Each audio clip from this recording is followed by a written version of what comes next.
With you through your stay, 24 hours a day.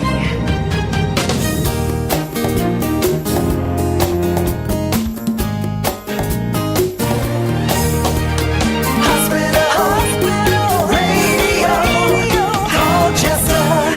Saturday the 30th of March 2019 was a unique occasion for Hospital Radio Colchester, as they were able to broadcast live their first ever non-league game, and this was at Brightlingsea Regent's North Road ground, and they were playing the league leaders and champions-elect Dorking Wanderers. This season will see Brightlingsea finish their highest ever position in the non-league pyramid, a tremendous feat that has occurred since their formation in 2005, and they've never looked back with a succession of promotions to this level. Going forward, in recent days it's been said that they need further investment to maintain this level, and they are a club deserving that extra level of support, and we at Hospital Radio Colchester are fully behind everything that they do.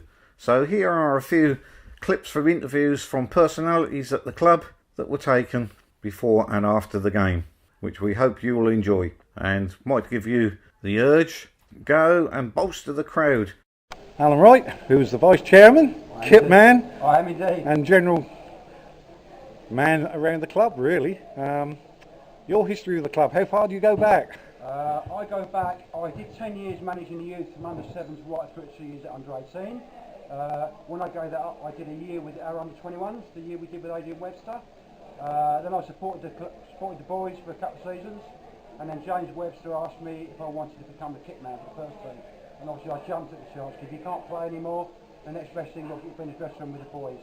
And I love it. I've done it for nearly 2 seasons now. And I just love it. I just love helping out and doing what I can to help take the pressure off the manager and the coaches. So yeah, brilliant. And obviously since the club formed, with the old Brightlingsea United come together, new club born, never looked back, has it? I know, it's been an amazing ride from the Border League in the last 8-10 years. It's fantastic, yeah. Obviously we are small Brightlingsea as such, and we're still punching massively above our weight. So yeah, we're obviously doing our bit to keep the flag flying for little old Brightlingsea, and we're still doing the business. It's not many clubs at this level of football, step 3, have still got 4 homegrown players playing for them. Obviously Josh Gould, Jake Gould, Ricky Griggs, I went through 3 players, yeah. When they've been here since, Jake, 400 games, a couple of games ago? That is amazing, and he's still got loads more games to play for us. The grass is not always greener, so that's fantastic. We've still got the boys, and they are Brightlingsea lads through and through. And it's like all the boys that play here, they want to play for the club, because it is a family club, and so yeah, that's what we're trying to promote. I've spent many hours up here, obviously helping the boys get the ground to how it looks now. Even 4, 5, 6 years ago, unrecognisable. It was literally just a pitch with a perimeter, now look at it. It's a step 3 stadium, so yeah, very proud of that. And it's for legacy as well, for the future generations. It's here to stay. And of course Terry's led the helm, hasn't he? And the committee behind him, they've all... Terry Doherty is a one-off, he's a legend. Yeah. As a chairman, he's a fantastic man. He's a very good friend of mine. Lucky to have him as a friend, yeah. And obviously we've got a good committee here. Yeah, it's great. And his personality rubs off on everybody, wherever he goes. It does. Terry is, so one-off, he is a supporter. At the end of the day, every game you'll see him, obviously with the lads behind the goals, cheering them on, banging the drum, it's fantastic. But as he always say, he's not bigger than the club, he's just part of an integral unit. No one is ever bigger than the club. And that's the big thing. We're custodians of the club for the future generations, and that's what I'm personally proud of, helping to build this facility here for future generations, And obviously we've seen in the last few weeks with finances sustaining at this level, it is difficult. For a small club like that, it's got to be the pathway. We've got to bring players for the under 18s into the reserve side, and obviously go up hopefully into the first team. And Tom will always give youngsters a chance.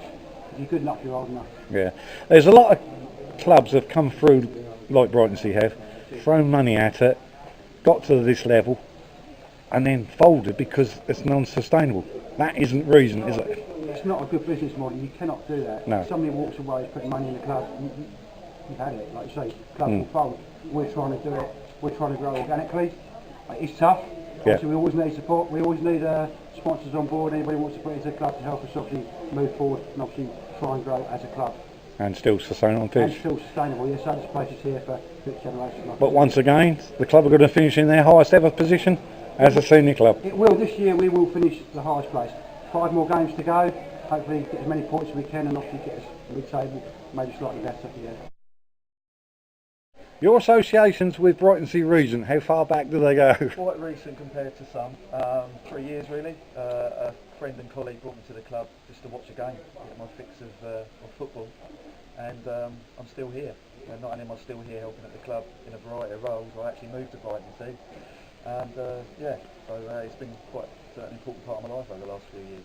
I think that's the thing, when people come through the door here, I mean, I think people come in and are pleasantly surprised, and people win the club readily welcome you in. It's been the challenge going forward with this level we're at now, and obviously we need people to come and support the club locally and maybe even from a bit further from field. And we know that when people come here and they experience the hospitality and the people and the characters we have around the club, they love it and they come back. So the challenge really is just to get those people in the first place, and then we find once they're here and they've experienced it, they have a great time watching the football. And even, to be fair, we've had people who aren't the greatest football fans, but they come here, experience the atmosphere around the club, and they stay. And that's players, staff and supporters. So I think that's important, and hopefully we can carry that forward, because I think that's important to the soul of the club. And you're the commercial manager? Yeah, I'm part of the commercial team. I don't like putting sort of titles Yeah. myself, that's my sort of role, but amongst like everyone we all have lots of different jobs that we do, but that's my main role, along with my colleague Phil. So we do our best there's no airs and graces here. We can't, I don't think it really fits the character of us as a club, and I don't think it fits the character of the town. I think, you know, if you try to do that, you'd be quickly sort of pulled down a peg or two. I think it's all about everyone mucking in, doing their bit for the club and for the local community, and that's what will carry us forward. We haven't got the luxury of lots of money, which is something that is a challenge at this level, but it's the good people and the hard work behind the club.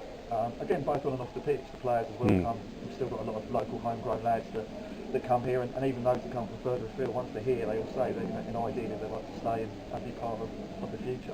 Because James built the squad? Yeah, James Webster, I mean, he did a fantastic job under obviously the sort of the stewardship of Terry and Alan and the committee at the time, and did great things with the club. Obviously Tom Rodri, the present manager, was involved in that as well, working with the team, and has always sort of brought in young players and local players, and also a mix of people he's brought in for the club, and a fantastic rise, you know, unprecedented really. I think if you were writing a football story, and the fact that we don't push it enough, but the story of Brightlingsea Regent, for such a small town to be playing football just 2 steps below the Football League is massive. And a great achievement. I've often clubs that have been there before. Have been at, we are even at the level we're at now, and the level below. It was all year. Every year we're pushing the bar. Every year we're playing again at the highest level. So for some clubs maybe it's something they expect, but for us it really is a big deal. And I think sometimes we, and myself included, perhaps we don't step back and actually say, well, wow, you know, we've done a fantastic job. Especially with that second season syndrome. I mean, late October. Some people other clubs would have said, well, it's not happening. We'll ditch the management. We'll go for something else. I think it's about being honest and accepting who you are. It's not about lacking ambition. It's not about not wanting to be there. But, you know, at what cost? You know, would we want more money, more investment? Of course we do. And we're constantly going out and trying to engage with the community and local businesses and getting people to support us financially, because that's huge. But I also think engagement's big as well. I think if people care about your club, they're more likely to get involved, support you, and the message keeps getting out there. So I just think we keep doing what we're doing. It's a roller coaster. There'll still be ups and downs, but we're still here. We'll still be at step 3 next year, and we go again. And you know, whoever's here behind the scenes on the pitch, they'll get all the support that we can give them, and we go marching on. And I think the biggest factor is that no one's bigger than the club, where a lot of clubs, even at the professional level, fell down and disappeared. We see that. Brightlingsea will still be here. We see that again. I mean, we talk about titles and there are roles at the club, but everyone does a bit. I mean, you'll see people up here, commercial, but they'll be emptying the bins, they'll be doing the pitch, I mean, cleaning the dressing rooms.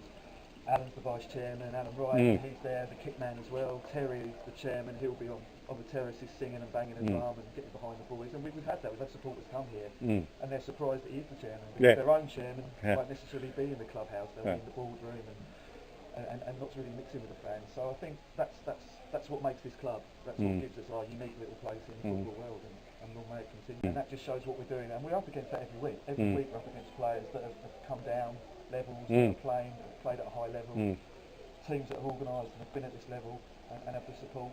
And it's very rare that I say we don't hold our own. Yes, we lose games, but we're usually not far away. And that's great credit to Tom and his staff and to the players. And to you yourself as well as being a small part of that team. Well, that's it. That's exactly what it is. It's a team. It doesn't work without everyone. Yeah, that's it. And I think that's what's key to this club's success. Yeah, I was a season ticket holder last season, possibly will be again next season. Had sort of other stuff going on, so I haven't been down as much this season. Started coming down in 2014. Obviously seen some massive changes within the club since then. So yeah, it's pretty much it. James went to Averley and Tom come back into the club and took over. What differences have you noticed with Tom's style compared to James? Bear in mind that Tom was here with James when he was here.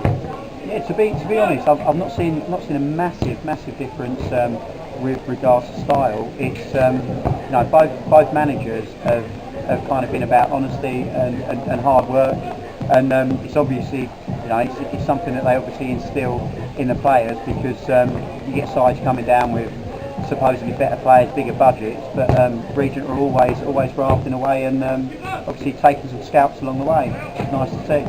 You mentioned budgets, and it's recently been announced that they may have to tighten the old purse strings for next season with not being able to get that many sponsors coming through the club. Tom basically put out a tweet saying that if that happens he may have to leave. Would you see that happening? Don't know.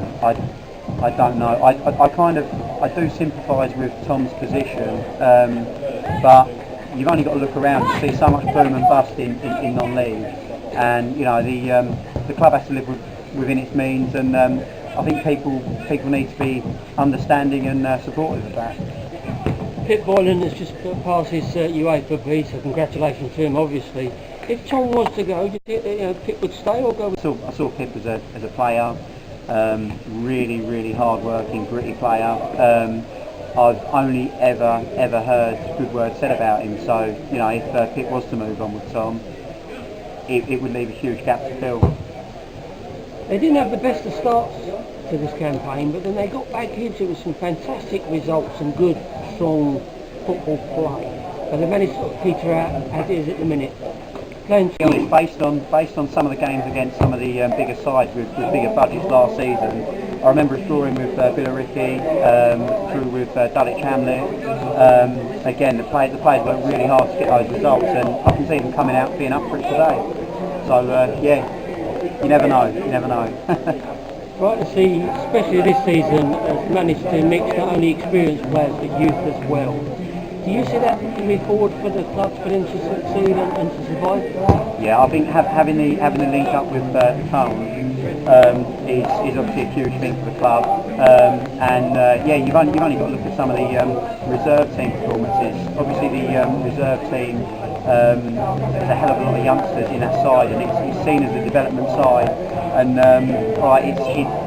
they've had some dodgy results. They've also had some really good results and performances this season. So I think that's probably the way going forward. Back to about the sort of 70s, I reckon. The first time I caught it was with my dad, to be honest with you. Completely different to what it is now, obviously, with everything around here. But I remember coming up here, watching Brightlingsea, trees in the background. I used to get the ball for the goalkeeper, so that's probably when I go back to, a long time ago. But then I took a step out, played rugby, done other sport, and then sort of last 5 or 6 seasons come back again. So Road? Yeah, all North Road. Obviously the stand, I remember the black stand or the wooden stand over there, which then got burnt down, so they took it down, but completely changed now. Of course, we've come a long way since, because that was obviously then the defunct Brightlingsea United. Yeah. But the big thing was obviously the social club still remained, didn't it? Which was the basis of the forming of the two. Yeah, it was. Yeah. So Regent Park, basically they had a team. Then basically the idea, Terry used to be involved in that, and this was never been used. This was just basically declared. So the idea, they sent the merge the club together. This is the ground for them. They used to play up the Rex from memory, and then they came together, and obviously that made this move forward with this side of it. So I don't know too much. Terry's probably a better person to speak to. But obviously since them days and coming into the Ball League, massive. never looked back, have they? No. I mean, I've been here for about 5 seasons. Couple of seasons here in obviously the Ryman North, obviously won the league, you know, fantastic season. Step up, massive step up to step 3, which is the Boston Prem. Obviously the finances are completely different. Travelling, we're not in the ideal position because we're basically the northernmost side. A lot of the teams are down in Kent and down in Sussex, so it's and sort of London is a lot better position for them than obviously us up here. But you know, we keep going. Difficult, but that's very difficult in finances. Obviously, I mean, a lot of the teams in the division probably have a backup. You know, they'll have somebody who puts a lot of money into the club. Not many actually can raise enough finance through their actual support. You have to have a hell of a lot of support to raise the budget. You know, the majority of our money goes is obviously on the pitch because you have to pay your players and support. You know, there's a massive commitment to them when they have to go and travel away during the week. So, you know, you have to pay that, but it is difficult. But obviously it's about it. The worst thing you can do is have a club where you're going to go and spend money and you can't actually spend. You haven't got the money to spend. We've seen a lot of clubs at the moment, particularly in non-league, where they've overspent and they've actually basically got in trouble. You know, North Ferriby the other day went into administration because they owed money. It's you know, you never want to get in that. The club is the most important thing here, to be honest with you. You know, what's on the pitch is fantastic. You always want to play at the highest level you can, but it's difficult. Yeah. Obviously, without a bit of money behind it, it makes it difficult. But you know, we're still here, so it's you're soldiering on, and as I say, the success. We start again. So, you know, yeah, and whatever next season, whatever happens, you're going to finish the highest ever position in senior football. You know, so you can't actually take that away. I mean, what they've achieved here is fantastic. So, a lot of hard work, you know, we've got a few volunteers, wouldn't say a massive amount of volunteers, and that's the other thing really, so, you know, could do with a few more to help out, and otherwise we just reduce the workload of many of us here, so. Yeah, great stuff, Phil. Ever keep that smile, mate, and cheering on the lads? I will be, I know you're one of the main ringleaders for cheering on the lads. Yeah, so. no, I've got a few colleagues here today, I've got a few mates coming up today, so look forward to it. Top of the table team, so we'll hopefully give them a good game and nice to get a result as well. So. Yeah, from one Brightlingsea lad of the same era to another one. Great to speak to you. Thanks very much. Thank you very much. If you've got a sponsorship venture coming forth to raise funds for Brightlingsea Regent. Yeah, we decided that we were going to have a cycle ride to somewhere this season, and we've decided on Bishop Stortford. This is in aid of minibus fund, and we're going on the bank holiday Monday. 4 of us are going. There's myself and Terry and another couple of lads that help out at the club, and yeah, we're looking forward to it. I don't know about super fit what they put in the paper, but You've both got close associations with Brightlingsea, especially Stitch, I think. yeah, a few years. Go back to the playing days, don't you? Yeah, certainly do. The senior league days, yeah, management and whatever. So yeah. It's a long time. It's been here a long time. The club itself has come on fantastic, especially over the last sort of probably 10 years. We obviously amalgamated with the Regents and became Brightlingsea Regent. And yeah, we've done superb. The club itself, and being that we all do it on a voluntary basis. Yeah, I think we've done an absolutely fantastic job here. And I've been part of that, helping do everything, you name it, from doing the pitch to helping behind the bar and whatever. So yes, it's been a long road, but we've done superbly, you know, and all credit to the other people that are here and what they do for a club that's a little club, but we've gone a long way. Really higher up you go in the step level, you've got to look at that, and you know, and there's times when you've got to tighten the purse strings, and hopefully that the club can do that this year, and maybe stay where we are, and just progress by bringing youngsters through, which obviously we've seen on the pitch even today. We've probably got about 5 under-18 lads in the squad, so you know, and I think that's what clubs got to look at, to be honest. But your associations probably don't go back as far as that, but you've been closely supporter. 20 years for me, yeah. like 45 for Stitch. Yeah. No, it's a great worthy club, great to help out, anything I can do, I try and do. Yeah. And looking forward to the cycle ride. And as I've said many times, I'm a Brightlingsea boy, born and bred in Brightlingsea, so I see it from when there was the old tumble down stand on the opposite side of the trees down with both ends. Yeah. And as lads during a game, we used to go and play behind the trees when it got a little bit boring. But no, the club has come on really leaps and bounds. It's a credit to the town and I think to the league. Yeah, no, I think you're right. I think you are right. Yeah. Superb. Yeah. Well, hopefully we'll go on your bike ride, and we'll be following with great interest. Good. Thank you very much. Thank you.